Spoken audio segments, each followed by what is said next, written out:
ou como escolher um conto tradicional para tratar de um tema específico do seu cliente. Então, seja muito bem-vindo ao Provocando Movimento, onde eu mostro como usar os contos tradicionais como ferramenta terapêutica. Eu sou Sandra Maurano, sou contadora, consteladora familiar, e hoje nós vamos falar desse negocinho, né? Que é como é que eu escolho? Como é que eu escolho um conto para um tema que apareceu aqui na minha sessão com o meu cliente? Apareceu um tema dele que surgiu, ou ele me trouxe. Essa é uma pergunta que eu recebo pra caramba. Qual a história para tal assunto, Sandra? Outro dia mesmo eu recebi no Telegram, né? Que história a gente pode contar para o tema tomar? Oh, meu Deus. Por exemplo, outro também é: meu cliente está com um problema de nutrição. Minha amiga veio falar: Sandra, apareceu uma questão que foi a nutrição, e se eu tivesse um conto, eu teria narrado. Um conto que falasse de nutrição. Uma outra seguidora minha, ela é psicóloga também, e aí ela falou para mim: Sandra, eu tinha uma cliente que estava com um problema com a mãe, tem uma série de conflitos com a mãe, e a mãe é abusiva. E ela ainda me trouxe a frase assim: a mãe parece mais a madrasta. E aí eu até brinquei com ela, né? Eu falei: tá, e com essa frase, a mãe parece mais a madrasta, qual a história que te vem na cabeça, né? Aí eu queria que vocês respondessem: qual a história que vem na cabeça de vocês quando a gente fala da madrasta abusiva? Qual conto eu narro quando se trata da madrasta abusiva?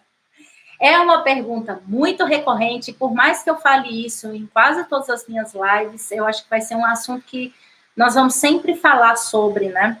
Porque é uma questão muito lógica. Quando eu comecei a trabalhar com os contos, eu também ia atrás dos contos, pensando nos temas que eu poderia trabalhar de forma terapêutica. E aí a gente encontra aqui dois grandes obstáculos, e eu acredito que sejam os dois maiores obstáculos para você trabalhar com os contos como ferramenta terapêutica. O primeiro obstáculo é repertório. Vamos pensar assim: quando a gente fala em contos tradicionais, o que você pensa? Contos de fadas. E aí o repertório é mais limitado ainda, porque você só tem conhecimento dos contos de fadas, e não de todos os outros contos tradicionais que existem no mundo. Então, vamos pensar, vamos esclarecer isso. Contos tradicionais são histórias, contos, e aí está incluído contos de fadas, mitos, folclore também. Tem uma série de contos que trazem conflitos humanos, caminhos de vidas. Vixe, gente, é uma infinidade de histórias. Eles não têm uma origem, não se sabe de onde surgiu, e também não se sabe quem criou aquele conto. Então, ele não tem um autor.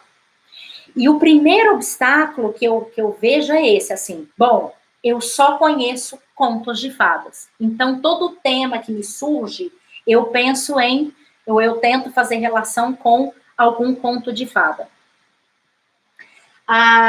E aí, o segundo obstáculo que mais te impede, e aí presta atenção, esse é o que mais te impede, não são apenas só conhecer os contos de fadas. O segundo obstáculo que mais te impede de trabalhar com os contos tradicionais como ferramenta terapêutica é exatamente esta ligação que a gente faz entre o tema do conto e o tema do cliente. Então, por exemplo, a mãe que é abusiva parece mais uma madrasta. Tema: eu tenho uma mãe abusiva que parece mais uma madrasta. Qual é o conto que eu penso? Tenho certeza que você pensou em Cinderela. Nem vi os comentários aqui, porque eu não estou vendo os comentários de ninguém. Eu estou impossibilitada de ver comentários. Mas eu tenho certeza que você pensou em Cinderela. Madrasta má. A madrasta que abusa. Então, o tema do conto ele só não vai ser um obstáculo para você quando você for trabalhar o tema específico do conto. Eu já fiz muito isso para empresas. As empresas me contratavam, e ainda faço, né? As empresas me contratam para trabalhar um tema específico. Já fui contratada, por exemplo, pelo Banco do Brasil, Grupo Segurador Banco do Brasil e MAF, para a gente trabalhar um valor da empresa, que era a integridade, e eu ir contar histórias que falasse sobre integridade.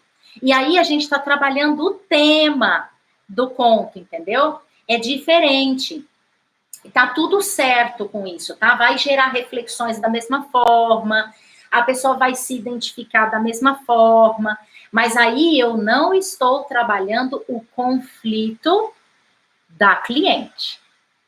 Veja a diferença. É diferente você usar o conto como uma ferramenta de gerador de fluxos internos, provocando um movimento na alma do seu cliente, a ponto de ajudá-lo a resolver conflitos. E aí, por exemplo, o conflito com a mãe, né? No caso desse que eu acabei de trazer, a mãe abusiva. Então, qual é o conflito que está por trás de quando ela diz a minha mãe é abusiva? Porque, né? Aí é uma outra questão, né? Mas o que está por trás dessa mãe abusiva? Do que eu trabalhar o tema em si. Então, eu não vou escolher uma história pelo tema, e sim pelo conflito. Então, qual seria a maneira de resolver isso? Primeiro, vamos resolver a questão do repertório, que é o primeiro obstáculo. Como é que eu resolvo a questão do repertório? Que eu sei que é o problema da grande maioria, né? É preciso compreender o seguinte: os contos de tradição oral, eles podem sofrer alterações, todos eles, sem exceção. Diferente, por exemplo, de um conto literário. Mas os contos de tradição oral, ele é feito para isso, ele é adaptável ao contexto, à cultura. Por isso que a gente encontra o mesmo conto narrado diferente no Japão, e a gente pensa assim, este é um conto japonês. Aí, de repente, a gente escuta um conto que está dizendo, esse é um conto alemão. Ué, mas é o mesmo conto que eu escutei como sendo conto japonês? Porque eles são adaptáveis. Todos eles, até mesmo os contos de fadas, gente. Os contos de fadas sofreram muitas alterações, até hoje sofrem, né? Os contos da Disney, que a gente conhece, foram extremamente alterados com relação aos contos, os mesmos contos, tá? Mais antigos, mais originais, vamos dizer assim, né? Os mais antigos que a gente tem acesso, tem muita coisa diferente. Então, eu posso trocar personagens, acontecimentos, elementos chaves dos contos, eu posso trocar. Eu falei aqui num outro vídeo, numa outra live, como aumentar o repertório, ou seja, quando você pega uma história e você transforma ela, no mínimo, em 5. No mínimo, em 5. Porque a maneira como eu narro, a troca de personagens, de acontecimentos, que eu incluo coisas do contexto, do momento que a gente está narrando, vão ser contos diferentes. Nesse vídeo, eu também falo de um contador tradicional, um Zulu. Eu acho que ele era Zulu. Eu sei que ele era um contador tradicional, ele é um griot, como se chama lá na África, tá? E ele tinha em seu repertório 5. Somente 5 histórias. Só que, gente, essas 5 histórias, na verdade, ele tinha 100. Porque são mais de 100 maneiras de narrar essa história. Quando eu comecei, eu falei isso para vocês, né, a utilizar os contos como ferramenta, eu também tinha essa ideia. Meio que, para este problema, vamos assim, para este problema de rim, eu tenho este conto que cura. E não é assim que funciona. Depois eu descobri que criar marcador potente no escutador, ou no cliente, né? Gerar fluxos de transformação está em como eu narro e não no conto em si. Eu vou falar isso de novo. A capacidade de gerar fluxos de transformações, de gerar percepções profundas, de trazer para o consciente os seus conflitos e ajudar o cliente a resolver conflitos, não está no conto em si, mas em como eu narro este conto. Não sei se ficou claro, tá? Se não ficou, vocês coloquem aí no comentário, daqui a pouco eu vou ler. Você não vai, se você não sabe como conduzir, como usar o conto, definitivamente ele não será ferramenta terapêutica. Definitivamente. Você não vai provocar movimento interno no seu cliente ou conscientização das suas ações, das ações dele, né? Agora, precisa se tornar um contador de histórias tradicionais? Precisa ser um super contador de histórias? Não, não precisa. Eu preciso ser super extrovertido para contar? Sandra, eu morro de vergonha. Não, também não precisa. Porém, é necessário capacitação para saber usar a ferramenta. É igual você, eu vi falando isso, bater martelo, bater um prego na parede. Você pode até ter um martelo na sua casa, né? Você pode até conhecer um monte de contos. Mas se você não souber bater o prego na parede, o prego vai toda vez, na maioria das vezes, vai sair torto, vai arrancar uma lasca da parede. Por quê? Porque você não sabe usar a ferramenta adequadamente. Mas você precisa ser um especialista em batedor de martelo, de prego? De usador de martelo? Não precisa, né? Mas o mínimo que você souber ali, segurar, bater, amaciar a parede, né? Como é que eu faço para amaciar a parede? Então, tudo isso é a maneira como eu utilizo os contos como ferramenta terapêutica. Como eu amacio o cliente, como eu produzo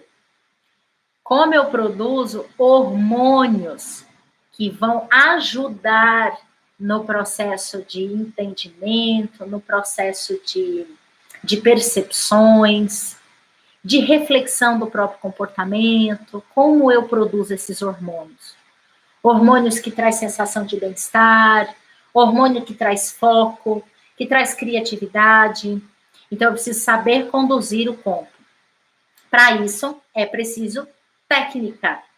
E aí, eu ensino isso aqui no conteúdo que eu produzo no canal, tá? No curso que eu dou também. Você vai ensinar, você vai aprender, ó, na primeira sessão você já vai poder usar o conto. Então, ter o conto e não saber como usar como uma ferramenta é ter um martelo e não saber bater o prego na parede, tá bom? Ah, mas Sandra, eu me sinto tão inseguro. Gente, é normal se sentir inseguro. A insegurança acontece quando nós temos que lidar com algo que é desconhecido. Aquilo que nos é desconhecido gera insegurança, medo de errar. Mas isso acaba. Isso acaba assim que você pega uma história e aprende a trabalhar com aquela história e depois você replica o mesmo processo com as outras histórias. O bom de usar os contos nas sessões terapêuticas é que eles não têm contraindicação. Então, você pode usar. Mal não vai fazer, não, tá? Você só talvez não terá resultado. Para ter resultado, você vai ficar dependendo da sorte. Algumas vezes vai gerar conexão, algumas vezes vai causar o movimento, mas nem sempre você vai conseguir isso. Mas pode usar, já começa a usar, você vê, tá bom? O que pode acontecer de ruim, então? De repente, você usa um conto, o que pode acontecer de ruim? Aí é que tá, né? A sua intenção como terapeuta para com o seu cliente pode gerar algo que não seja muito benéfico. Por exemplo, se você for usar o conto para moralizar, sua cliente está julgando demais essa mãe. Vamos usar o mesmo exemplo do começo da live. A mãe abusiva. Então, a sua cliente está julgando demais a sua mãe, a mãe dela. E aí, o que você faz? Você narra um conto para dizer assim para ela: olha aqui, ó, você tá vendo? Você tá julgando a sua mãe igual essa personagem aqui da história. Aí, gente, aí já é.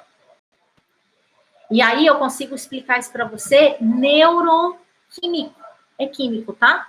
Não vai rolar. Vai gerar um desconforto no seu cliente, não vai gerar uma conexão e ela possivelmente vai se fechar e vai criar ranço. Já expliquei isso também num outro vídeo. Vai baixar a menina birrenta. Ah, minha filha. E mesmo que conscientemente ela concorde com você, ela fala, não, você tá certa. Mas aqui dentro, ela vai se fechar inteirinha e nenhum movimento vai fazer ali. Portanto, vamos dar uma olhadinha aqui. Se os contos, o conto tradicional, nos mostram caminho de vida, eles nos traz consciência das nossas ações, dos nossos comportamentos e nos ajudam, sim, a resolver os nossos conflitos internos, nos ajudam a ter percepções profundas sobre nós mesmos e ainda algo que é muito melhor ainda no conto, eles são âncoras das percepções, âncoras. Eles ancoram em nós, é como se eles fossem um carimbo. Eles printam essa consciência em nós. E aí o conto permanece com a gente durante muito tempo.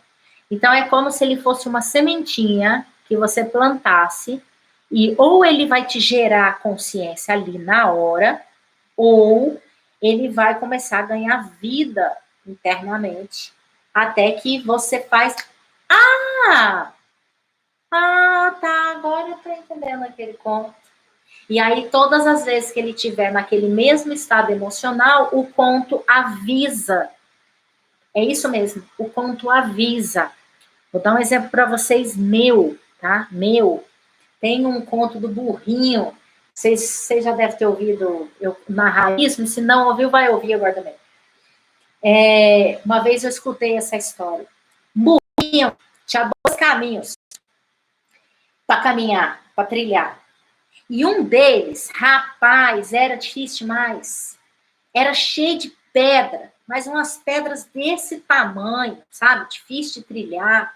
Um sol quente queimando a ponta das orelhas. Não tinha uma sombrinha para ele sentar, para ele tomar um sol, descansar.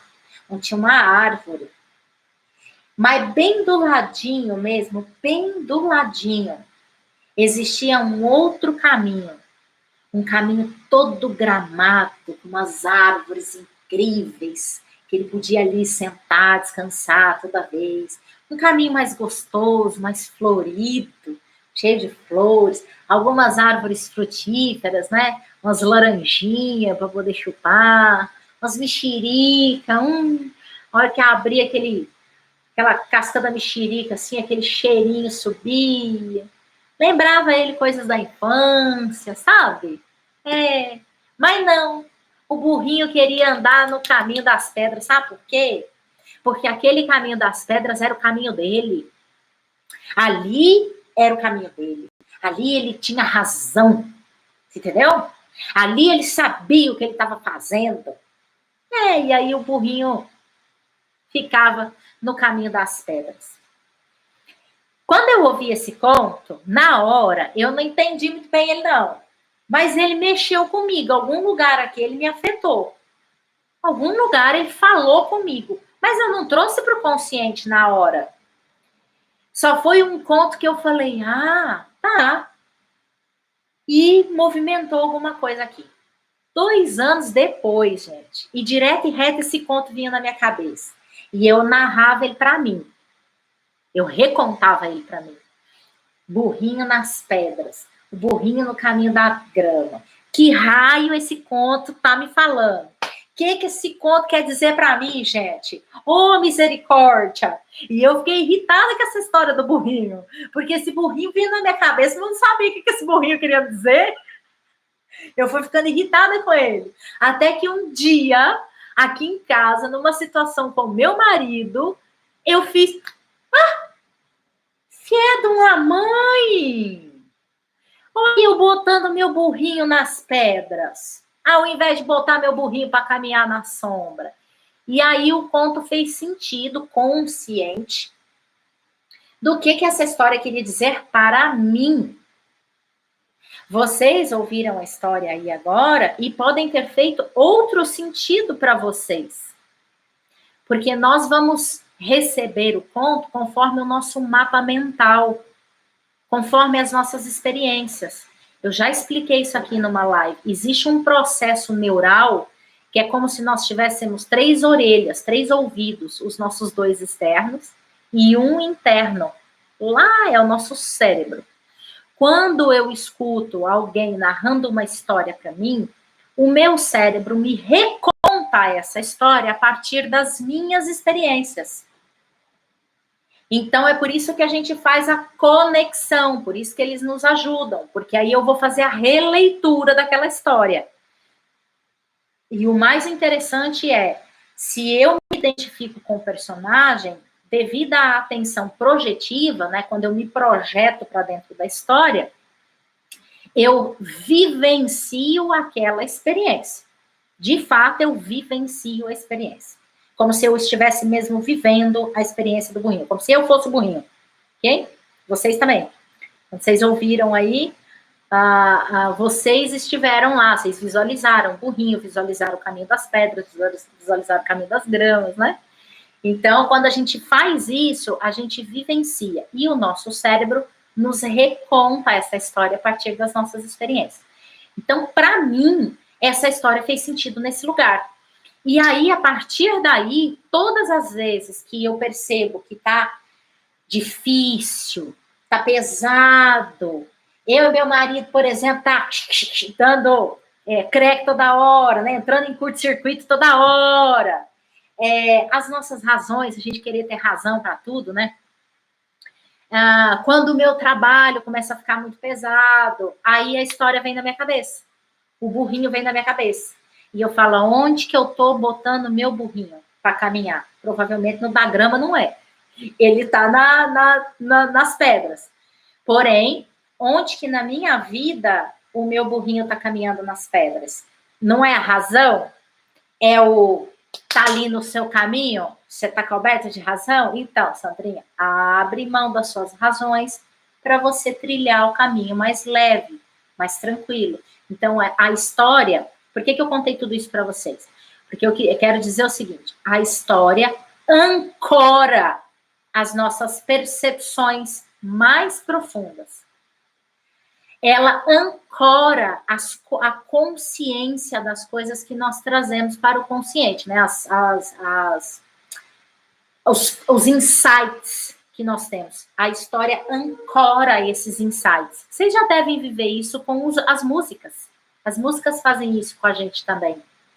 Quantas vezes, de repente, você está no seu dia a dia, de repente você está cantando uma música e aquela música muda seu estado emocional, aquela música faz você perceber algo, fala, tá, essa música está me dizendo alguma coisa.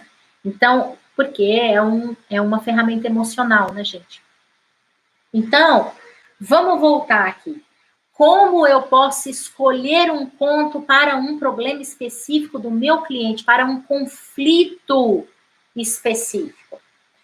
Sua cliente tem um conflito com a mãe dela. Ela acha a mãe abusiva, como uma madrasta. Isso é o que ela narra para você. E você, como terapeuta, usando as suas ferramentas, você vai, eu, no caso, utilizo do campo, né, do campo fenomenológico, você percebe que a dor dessa sua cliente não é a relação abusiva, mas sim o fato dela não se sentir amada. Ok? Supondo, tá, gente? Supondo, tá? E aí você irá... Aí o que você vai fazer? A hora que se você narra a Cinderela, vai fazer sentido? Não vai. Não vai fazer conexão nenhuma. Então, o que você faz? Você narra um conto onde o personagem vivencia a dor de não ser amada. E o conflito que ela vivencia ali é a ausência do amor. Com isso, a sua cliente vai vivenciar uma série de acontecimentos ali junto com o personagem e ela acaba descobrindo que ela é amada. Por que ela descobre isso? Por causa da sequência de acontecimentos do personagem. Então, a personagem da história não é amada. E aí ela vivencia uma série de acontecimentos e, no fim, ela descobre que ela é amada. Não importa os personagens. Não importa se a relação do personagem do conto, que não se sente amada, é com a mãe, é com o cachorro, é com o papagaio, é com o periquito. Não importa. Os personagens podem ser trocados. O que importa é o que o personagem vivencia. É isso que importa. Então, para de buscar a história pelo tema. Para, porque isso está te impedindo de utilizar dos contos como ferramenta terapêutica. Ou, quer ver outro tipo de história que você pode contar? E aí é uma questão de repertório, tá? Por isso que eu falei que são os dois maiores obstáculos. Repertório e achar que o problema é o tema. Qual outra história que eu posso contar para ajudar essa minha cliente que tem uma relação abusiva com a mãe, que parece mais uma madrasta, que é a frase que ela me trouxe, né? Que a cliente trouxe. A frase que a cliente trouxe para terapeuta. Minha mãe é abusiva. Então, qual outro tipo de conto? Uma história em que uma mulher, ou pode ser um homem, tá? Não importa também. Uma mulher, o personagem sofre uma série de acontecimentos, vivencia uma série de acontecimentos, e num determinado momento ela se torna mãe. Pode ser um animal também, tá, gente? Como eu falei, o personagem não importa. Se torna mãe. E por conta dessa série de acontecimentos, e quando ela se torna mãe, a maneira dela amar é daquela forma. Mas ela ama profundamente. E aí, a pessoa que está ouvindo vai compreender. Eu digo que o poder dos contos está no fato da gente poder ver diversos pontos de vista. O que a constelação é? Constelação familiar, você põe a constelação e a gente olha os pontos de vista daqueles que estão envolvidos naquela história. E quando a gente consegue olhar pelo olhar do outro, pelo amor do outro, a gente consegue transpor aquele conflito. A gente consegue ressignificar o nosso ponto de vista. Então, vamos lá.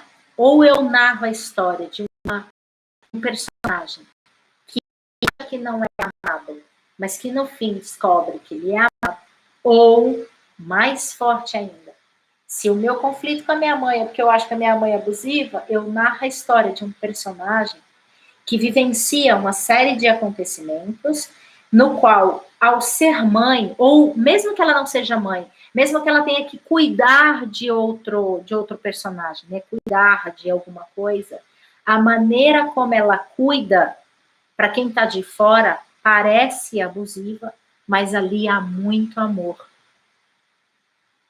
Aí sim, você está utilizando do conto como uma ferramenta terapêutica. Você utiliza o fio que conecta o conflito da sua cliente à história dele que gera o conflito, o comportamento, enfim. Usar o conto como gerador de fluxos de transformação. Ficou claro isso? Então, eu vou fazer um desafio agora para vocês. Eu quero ver se vocês entenderam mesmo o que eu acabei de falar. Eu quero ver se vocês entenderam que nós não podemos utilizar do conto como ferramenta terapêutica. Onde que a gente não pode? Então, vamos lá. Lembra da história do patinho feio? Quem aqui, todo mundo aqui conhece o patinho feio, né? E eu trago a história do patinho feio porque contos de fadas é uma coisa que a maioria das pessoas conhece. Então, vamos lá. O cisne, ele é um cisne que foi criado por uma família de patos. E após uma série de acontecimentos, ele sofre bullying, né? Os irmãos ficam ali, há um monte de conflitos relacionais. E ele se afasta da família Até que ele encontra uma família de gansos. De gansos, ó. De cisne. Eu sempre falo ganso. Cisne. Ele encontra a família de cisne. E aí ele se encontra no mundo. Qual é o desafio que eu vou lançar aqui para vocês? Tá? Eu quero que vocês comentem, deixem nos comentários depois, porque eu quero olhar esses comentários de vocês, eu quero ler esses comentários. Então eu quero que vocês deixem os comentários no vídeo mesmo, como comentário. Qual é o tema dessa história?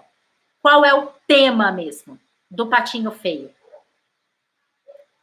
Ou seja, aquilo que a gente não pode olhar para conectar com o tema do cliente. Quero ver se vocês entenderam isso, tá? Aquilo que nós não fazemos, não devemos fazer para utilizar os contos como uma ferramenta terapêutica. E aí, se você gostou dessa live, desse vídeo, você já sabe, né, gente?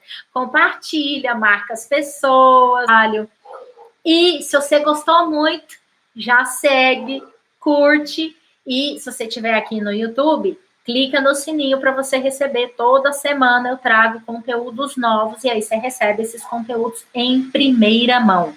Então, vou esclarecer de novo o desafio. Desafio para ver se vocês entenderam que nós não podemos usar o conto como ferramenta terapêutica pelo tema. História do Patinho Feio. O cisne foi criado pela família de patos e encontra a família de cisne e aí ele se encontra no mundo. Que tema é este dessa história? Quais são, né? Porque tem alguns outros temas aí que são envolvidos nessa história. Quais são os temas dessa história? É isso. Tem um monte de gente que me viu aqui com o Érico hoje. Então, eu quero ver se vocês entenderam o que eu falei. Comenta aí no vídeo. Desafio lançado nessa live. Beijo, até a próxima live.